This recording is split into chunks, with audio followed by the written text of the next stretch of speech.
Olá, eu me chamo Luan Augusto e o meu grupo decidiu trazer aqui o princípio implícito da Constituição Federal que concerne sobre a administração pública, que é o princípio da continuidade do serviço público. Mas antes da gente entrar nesse assunto, a gente precisa entender um pouco, ou de uma maneira pincelada, quais são os princípios explícitos na Constituição Federal ao ser exercida a administração pública. Bom, o artigo 37 da Constituição, ele traz para a gente estes princípios, que são a legalidade, a impessoalidade, a moralidade, a publicidade e a eficiência. Mas para o entendimento legal, geral da norma, alguns doutrinadores eles trazem para a gente alguns princípios que estão implicitamente ligados a esta norma aqui. Carvalho Filho ele trouxe de uma maneira bastante didática o princípio da continuidade do serviço público. Esse doutrinador ele diz que os serviços públicos, obedecendo a este princípio, ele deve ser exercido de uma maneira contínua, ou seja, sem parar. Por quê? Isso porque os serviços públicos eles trazem para a coletividade umas funções essenciais e necessárias, né? E uma vez havendo uma paralisação desses serviços, ocorre então um prejuízo, seja estes econômico-financeiro ou um prejuízo dos direitos e garantias fundamentais do indivíduo.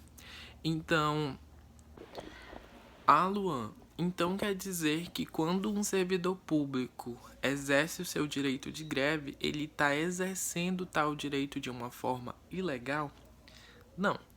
A própria lei, ela determina que o servidor público, ele deve sim exercer o direito de greve, mas dentro dos termos e dos limites da própria lei.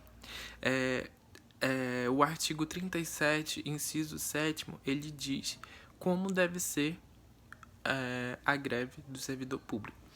Mas aí também há exceções, porque tem servidor público que não pode exercer a greve. A própria lei diz quais são esses servidores.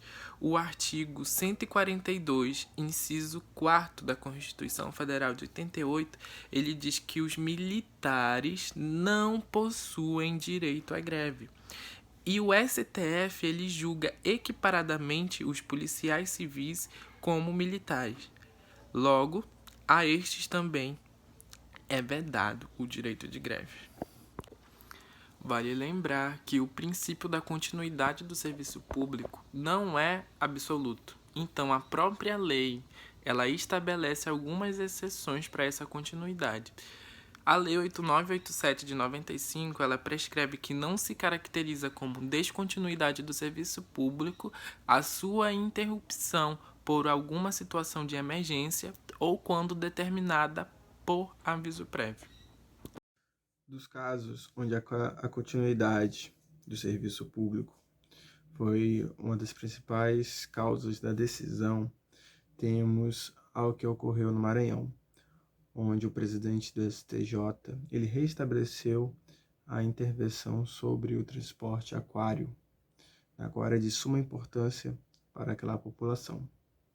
Outro caso, o informativo do STJ, onde a extinção de contrato de concessão por validade cabe ao poder público a retomada do serviço até que se forme uma nova licitação, para que o serviço tenha a continuidade e não seja interrompido, sendo ele um serviço essencial.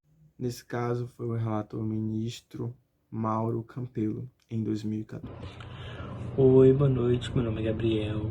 E como foi falado anteriormente, meu grupo ficou com o princípio da continuidade do serviço público.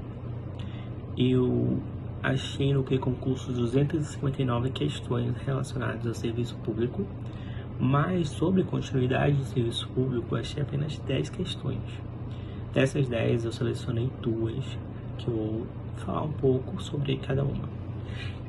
Então, A primeira questão está pedindo a alternativa incorreta, que é como a gente pode observar a letra A, porque nela diz que o serviço contínuo tem que funcionar 24 horas por dia e de forma ininterrupta, o que é contrário ao que diz as exceções da lei, que pode ser prestado em horários definidos pela própria administração e não precisa funcionar de forma ininterrupta.